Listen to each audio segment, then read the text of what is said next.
Welcome back to Greels Reels, everybody. Today's guest, honestly, it's a huge pleasure and a big moment for this show. Our first ever active NHL player, member of the LA Kings. I got to meet him there last week, and honestly, what I can say is a great dude and a hard worker. I mean, he definitely is taking this off season to storm and like no other. Ben Hutton, how you doing, man? Hey, good, good. Thanks for having me out here. Yeah, no problem. We were gonna do this yesterday, but you were golfing. How'd that round go for you? Not bad. We had a little two-man scramble game, and it came down to 18, and they hit a putt and we didn't. So, but we lost. They had a birdie. So if you're losing a birdies, you're all right. You're all right. Yeah, yeah, fair enough. So, It was good. It well, was a good match. It was a good match. yeah, no, it sounds like it. So we'll just dive right into it. I mean, you grew up in like the Brockville area and whatnot in Ontario. So where'd the love for the game kind of drive from there? I mean, yeah, I gotta say, I grew up in Prescott. Brockville is Okay. kind of the rival town there next to us, but everyone thinks it's Brockville because it's kind of the bigger town, I guess, compared to Prescott. But yeah, my love of the game kind of, I think, just came from my dad. Well, my mom and my dad. My mom's probably the most competitive person I know. I'm not going to say she wins a lot, but she tries hard.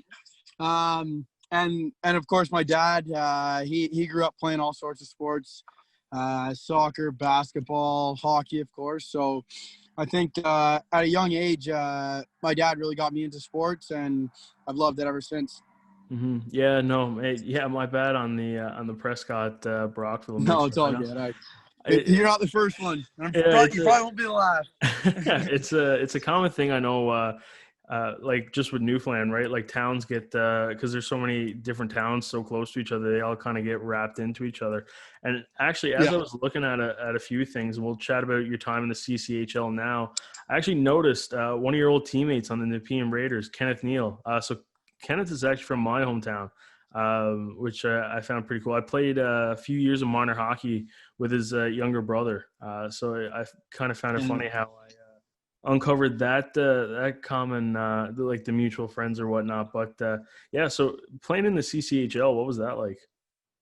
it was good. It was a lot of fun. I actually went in with the Kemper 73s, and the first year I played forward, their back end had enough talented D men. And growing up, I actually played forward, but the year before I went to the CC, it was the CJ. So if I start talking and call it the CJ, that's my bad. That's what it was back in the day when I played. But I had a lot of fun there. I started with the Kemper 73s, played there for a few years, and then my last year I got traded to Nepean, and we ended up going on and winning the league.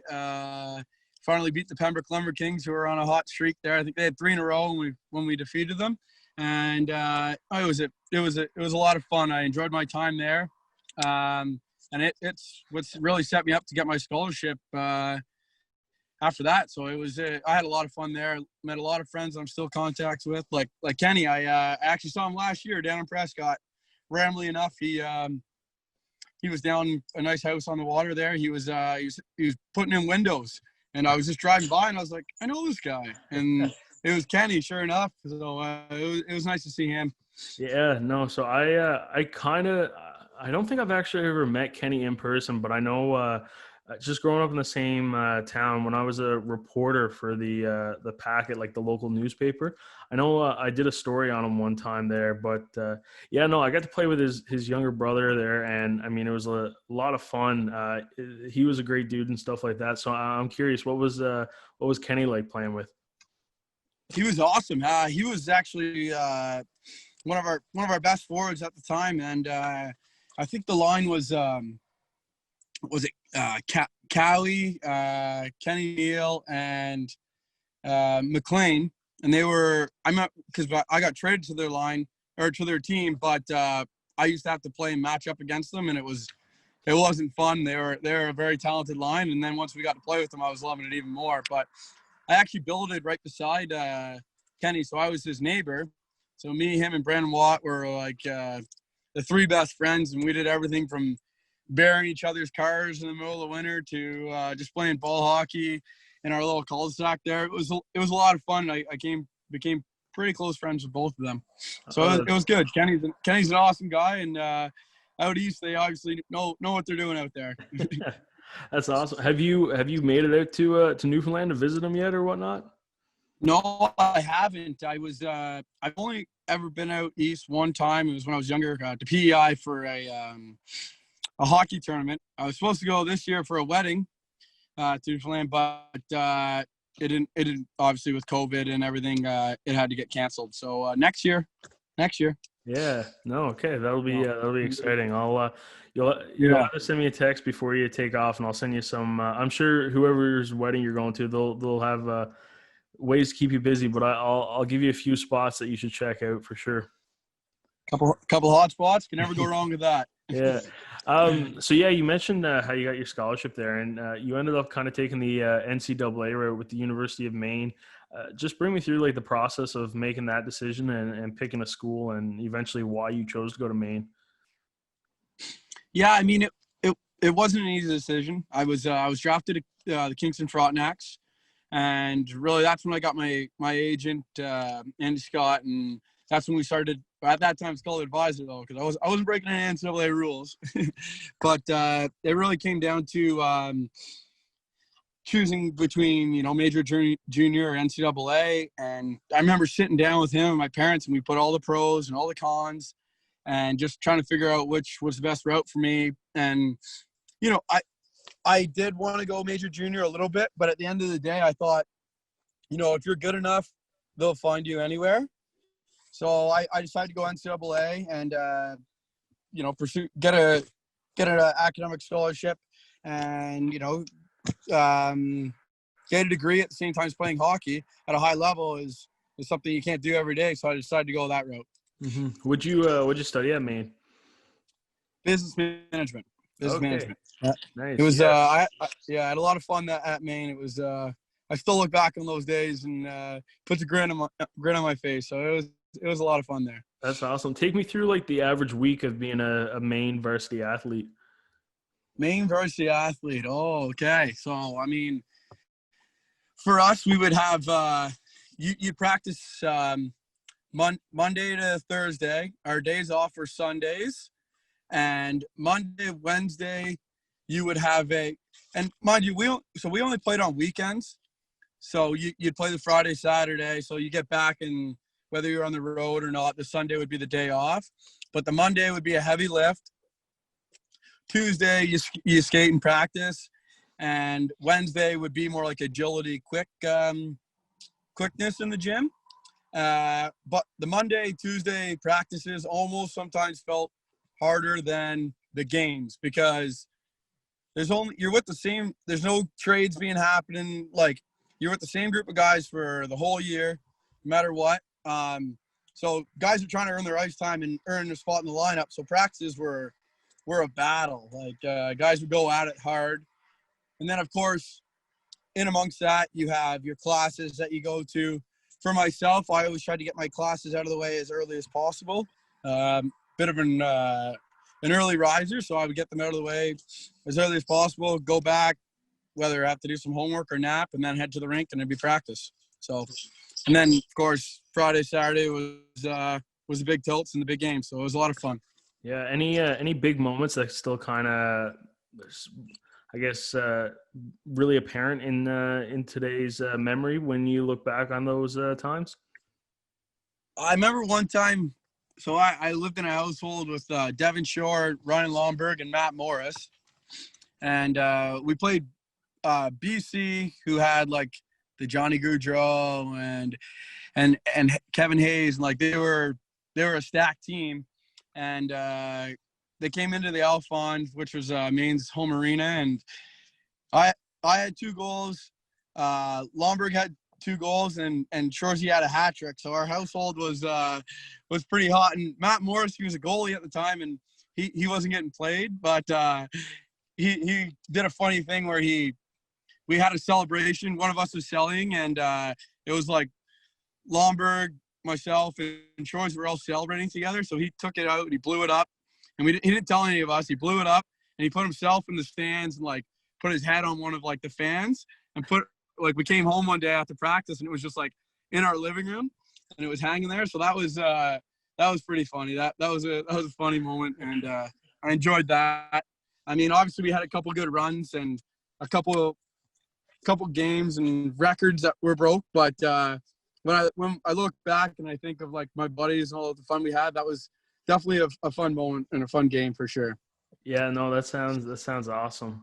Definitely some nice wall decor. That's I just moved into a Yeah, new apartment, so that's something I gotta look at getting is some nice pieces there for you the go. wall. But Yeah. yeah, so your rookie season is the year that you actually ended up getting drafted to the Canucks. So let's kind of just go back to draft day and like how to feel when you finally heard your name called. You went in the fifth round, 147th to the Canucks and whatnot. So yeah, just take me back to that moment. Well, believe it or not, I decided not to go to the draft. I didn't want to get my hopes up or anything like that. So I was actually just at home, and me and my buddies went out fishing. So we were fishing and just having a day out at the lake, and then I got a text from one of my buddies, and he's like, "Yo, no way! Like, congrats! Like, Canadian City, blah blah." And I'm like looking at it, and I'm like, he's a bit of a jokester too. The first guy that texted me, and I'm like, "Yo, boys, like, I gotta check something here. Like, I don't know if he's messing with me or not." And then sure enough, like more and more texts come in, and then I get a random call, like a random number call me, and I'm like, "Oh, I'm panicking now." So I picked it up, and sure enough, it was the Canucks, and they say, "Hey, congrats, we just drafted you. Get ready. In 2 days, you're on a flight coming out to Vancouver for development camp." So it was all like quick whirlwind, but it was definitely a special moment. I came home after that, saw the parents. There was a few close family members and friends came over, and we just celebrated, but not too hard because then I had to head out to Vancouver. Yeah, I it's, also caught I caught about a pretty nice bass that day too. So it was a good day. It was a good day. yeah, for sure. I love that story. It kind of you mentioned the fishing, so I think it was Joe Thomas or Quentin Nelson, like one of the offensive linemen in the NFL there, who their draft story was they basically just literally went out into the middle of a pond with like no service, and I think it was Joe Thomas. He ended up going like top five or whatever it was. I can't remember the story there now, but he just decided to kind of leave all the noise behind and go into a no service area. So that's the first thing that kind of comes to my mind when you mention fishing Yeah, on a day. it's But awesome. do you remember Yeah, how big the bass was? I can't remember. I mean, I want to say it was like 2 pounds, but I don't. I don't know. I It can't was remember. probably feeling like a 20-pounder on that day. Eh? Yeah, Everything was yeah, just on cloud nine. exactly. Yeah, Um, so yeah, I mean, you're in Vancouver now.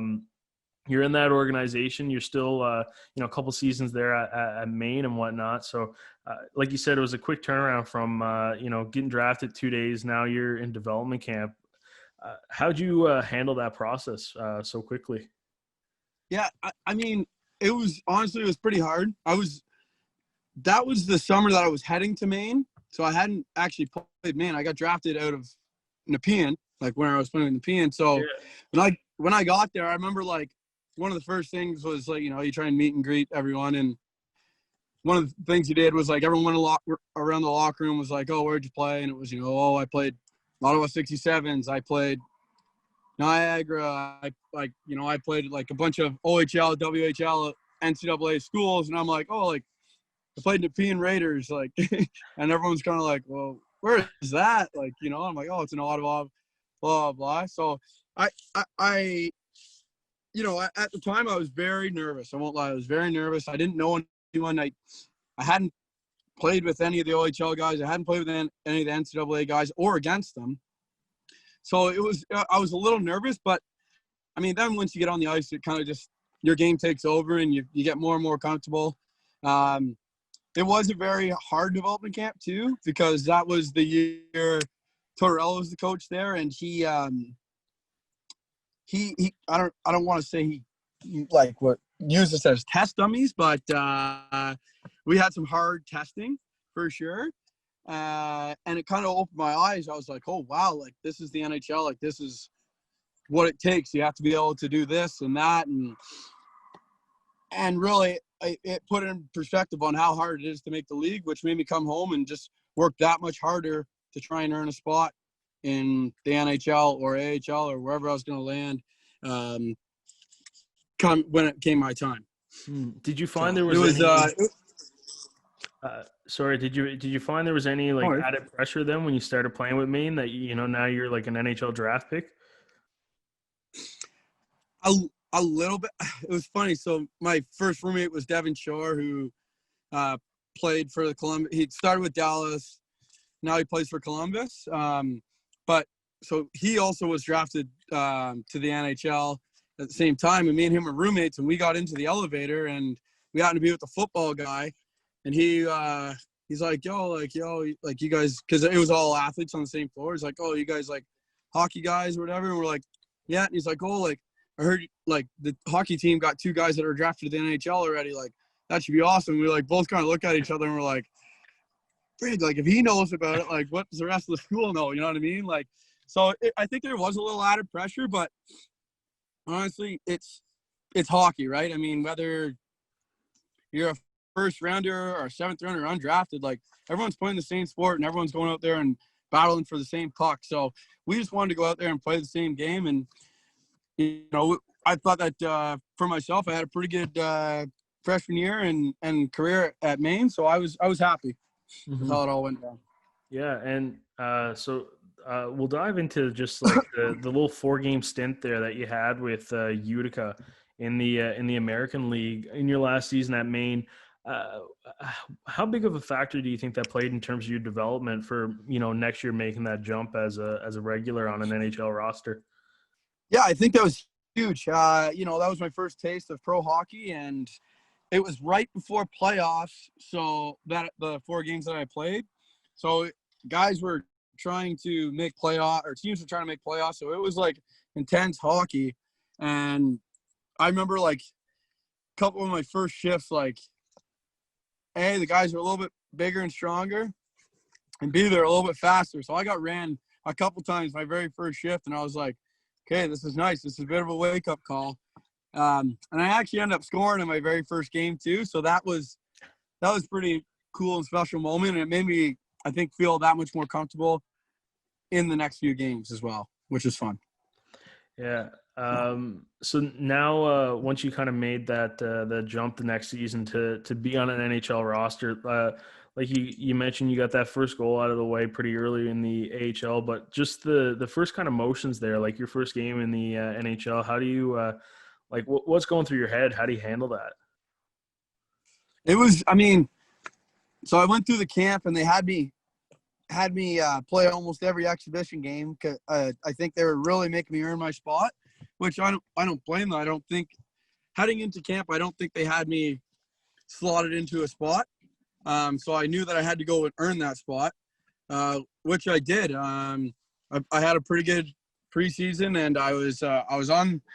I still remember the story. I was on the roster for opening night, and we were playing Calgary, and it's before my first shift, and I'm like, the boys could tell my legs were shaking on the bench. They were like I'm like, oh no, like NHL, and we're in Calgary too, so like a rival city. They beat Vancouver out of the playoffs either the year before or 2 years before. The boys were still heated at each other.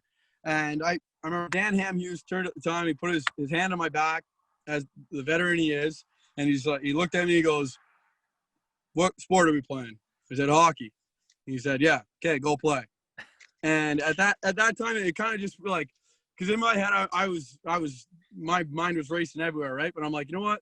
It is hockey. Like, let's go. Let's have fun. And actually, my first shift was something like 1 second long because the puck dropped, and Furland and Dorsett ended up fighting each other. So that was good too. That was a good one too. So Yeah, it was a nice good first break. shift. Yeah, I get that first. Yeah, shift exactly. yeah. Yeah. Yeah, so I mean, you end up having a great rookie year. 25 points, 1 goal. How'd it feel to get that first goal? Oh, felt good. It was a monkey off my back. I was hitting posts, hitting knobs. I had a couple like open netters that were like okay, this is going in, and somebody's not even the goalie's like the other, like a defenseman's shaft just like nicks it and goes wide. So I was gripping the stick a little tight trying to score my first, but once it got in, I was pretty relieved, and the boys were pretty pumped about it too. So I was happy with how it all went down. Yeah, that's awesome. So one thing I actually wanted to talk about with your time in Vancouver there too, because I mean you definitely got a front row seat to some pretty historic years. You know, you got to see firsthand the last few years of the Sedin brothers, their career. What was it like playing with those guys, especially kind of towards the tail end and getting to see like the farewell tour almost in a sense? Yeah, I mean, those are two of the best people I have ever played with and know. I mean, they're awesome. Like since day one, even at development camps or whatever, if they were kicking around working out, like they would make sure they come over and talk to all the young guys, whether you were the first round draft pick or if you were just invited to development camp, they would come over and make sure that they met you, shook your hand. You know, that's just the class A type of players they are. And they also do everything together. Like if one walks into the room, you can almost bet your bottom dollar that the other one's not far behind them. But they were two of the best players I've ever played with. And one of my favorite memories is, I mean, I have tons. I mean, Daniel was one of the ones that set me up on my first goal. Like, but was how they went out. Their very last game was something special. The overtime winner, like, just text. I don't think you could have wrote it up any better. It was it was pretty cool. And then, I mean, seeing Henrik get his 1000th point was awesome too. We had some special moments with them, and obviously Vancouver's very fortunate to be able to get both those players in their organization for such a long time. Yeah, no, they those twins have like just great moments attached to them. Like Oh so many incredible stories with them for sure. yeah, they're. I miss playing with them, and they had eyes in the back of their head, and they could chuck sauce like no other. It was yeah, they're great players and great guys. Yeah. So just you know, Vancouver, like you know, that's quite the treat for like an entry into the NHL. You know, you're playing in a great Canadian city with a great market. Like I said, like you know, seeding players, lots of great talent there, and young guys as well too. Just kind of how to feel for those first kind of few seasons there, getting your feet on the ground and rolling in a city like that.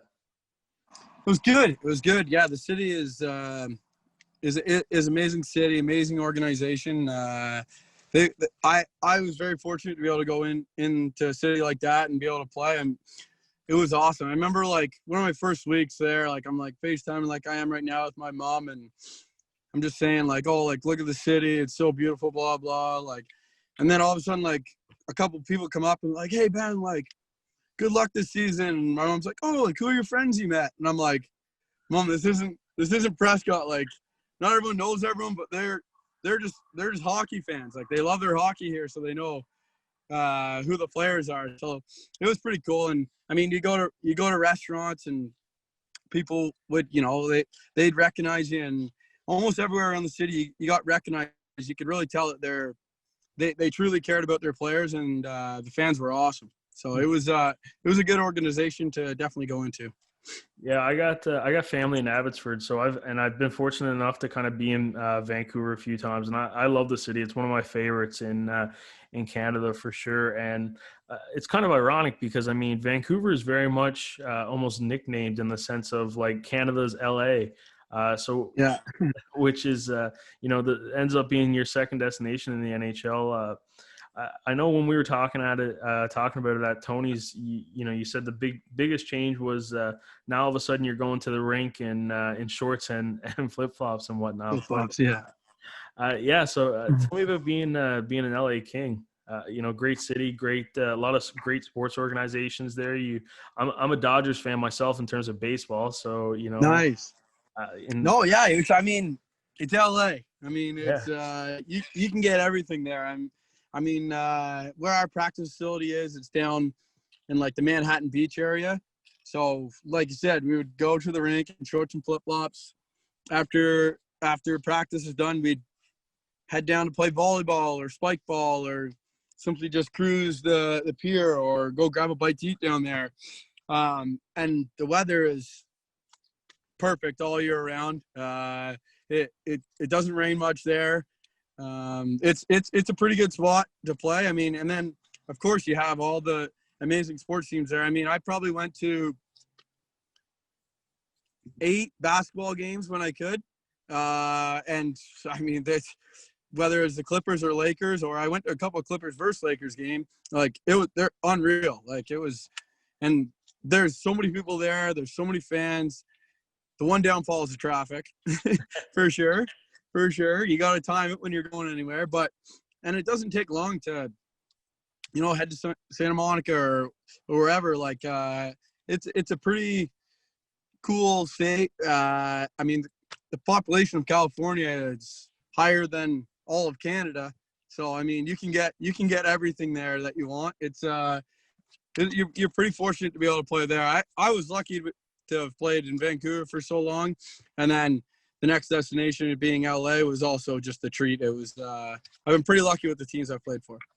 Yeah, no, and one thing I like about the Kings too is there is still kind of a core from when they won that cup there a few years ago. You got Kopitar, Doughty, Dustin Brown, like those guys are still in the locker room. Like Jonathan Quick is still in net there too. So I mean, what's it like going to the rink every day and you're basically surrounded with guys who know at the end of the day how to win a Stanley Cup. Yeah, and you can tell just being in the locker room with them, their presence, the way they handle themselves, the way they practice is championship mentality. And it's, I mean, LA has a very young, they have their veterans like those guys just mentioned, but they have a young core too, which I think is only going to get better being under those veterans and leaders, because they lead by example and they know how to win. And I mean, this year I don't think the record showed how good the Kings are, but they're gonna surprise some teams next year for sure. But I mean, just like, for example, being a D-man, like being able to see the little things that Doughty, sorry, I call him Dewey, that's his nickname, that Dewey is, it's amazing. Just like you wouldn't notice it until you're practicing or playing with him. All the little small things, the way he can hold on to the puck to the very last second and then make the pass over to his D partner or up to the wing. It's pretty cool to see. Yeah, no, that's you hit the nail on the head. There's so much like little intricate details that a lot of people just kind of don't realize that makes the game so much easier for a lot of the guys who play with certain individuals that can do things like that. So yeah, I mean, so funny enough, how I met you, and we kind of dabbled on it a little bit, is that you're working out at Tony's Jungle there in Manotick, Tony Greco. Yeah. And yeah, the off season, we chatted about it a little bit in the vlog that I just put out a couple weeks ago a couple days ago. But yeah, so I mean, how's this off season going? And I guess what are you hoping that how this off season, I guess, shapes the future for Ben Hutton? Yeah, I mean, it's obviously the longest off season I think I've ever had in hockey, including like being real young. So I think it's just going to be a great opportunity to get stronger, faster. Obviously, if there was any tweaking injuries that anyone really had, they can get rid of them.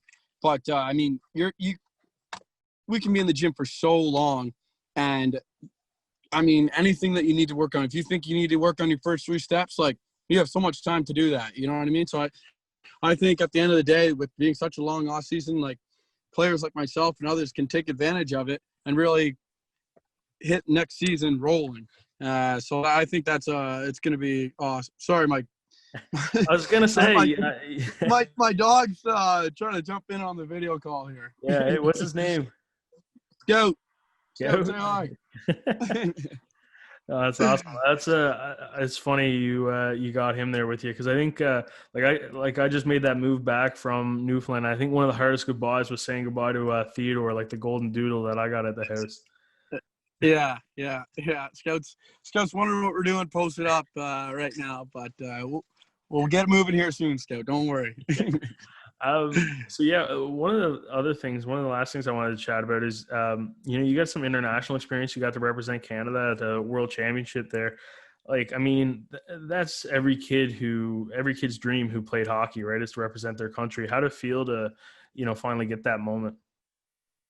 Yeah, that was pretty crazy. That was right after my rookie year, and I'm going in playing with guys, the young studs like Morgan Riley, Connor McDavid, and then we also had the veterans like Corey Perry and Ryan O'Reilly and stuff. It was pretty cool to be able to just meet those guys, play with them, and also, like I touched on earlier, like just see all the little things that they do. Obviously, everyone has different little techniques and stuff that they want to do, and if you're playing with them and you can see that, I mean, you can steal the odd little thing from each player that you play with. So I think that really helped with my game, but also it was unbelievable experience, and we ended up winning gold, so that's always a bonus too. So Yeah. I got the gold medal at home and the Canada jersey, which obviously, I mean, you grow up and you picture yourself doing one of those with the Canada jersey, right? So it was a pretty cool experience for myself, and my dad actually got to come up. It was in Russia. My dad got to come out with us too, and he'll still talk about stories that he had there and how much fun he had. So I think it was special. I got to share it with him as well. Yeah, no, that's awesome. It's always nice when the people who, like you said, were like in that day one support system really get to kind of be there and share that peak kind of moment, that peak high of like winning the gold medal and stuff like that, right? Yeah. Yeah. No, it was awesome. I mean, he met a lot of friends there as well, because everyone got to bring one guest, whether they brought their girlfriend, wife, or dad, or a mom. I mean, he like he'll still he keeps in touch with Taylor Hall's mom. He keeps in touch with Mark Stone's dad. Like he just he met new friends there as well that I'm sure he'll be chatting with. I know like when we play against each other, like my dad's always throwing out friendly chirps or whatever. Like he really enjoyed it so much that he can still keep in touch with them, which is awesome. That's awesome. So Ben, that's everything that I got for you today. So this is actually the part of the podcast where I just hand the show over to you. So basically, you can talk about whatever you want, whether it's a life lesson, childhood story, maybe you're working on something that you want people to know about. But yeah, the show is 100% yours. Oh, you put me on the spot. Yeah, I guess I would just say that. Well, hey, thanks for having me. But the game, I think, since you said there what you're working on, I'm really working on. I touched on it earlier. Is on my first 3 steps. I think the game has gotten so much faster, so much quicker. I mean, you see guys like McDavid and Barzal and all those young studs come in, and their biggest attribute is their skating. So I think I'm really trying to work on, not that I think I'm a bad skater, but just the quickness and overall turning and stuff like that on skating. Because I think that nowadays, if you can't skate well, if you can't, keep up with the guy next to you, it's gonna be a long, hard night. I mean, obviously, back in the day, you had the big rugged defenseman who could just grab you and toss you around. But nowadays, with the rules and all those stick infractions, I think it's the game is speed. It's a game of speed. So whoever's listening, young future LA Kings and Vancouver Canuck players, or whatever your favorite team is, I think if you work on your speed and your skating, everything will come along with it. Yeah, no, I think that's great advice for the next generation, and yeah, I think a great spot to leave it off on. Like I said, Ben, thanks so much for joining us this evening. I really do appreciate your time. Yeah, thanks. Thank you for having me. It was a great chat. Yeah, and for everyone listening, thanks so much for sticking around with us to the end. If you enjoy this podcast, make sure to share it with a friend, and yeah, in the meantime, stay best kind.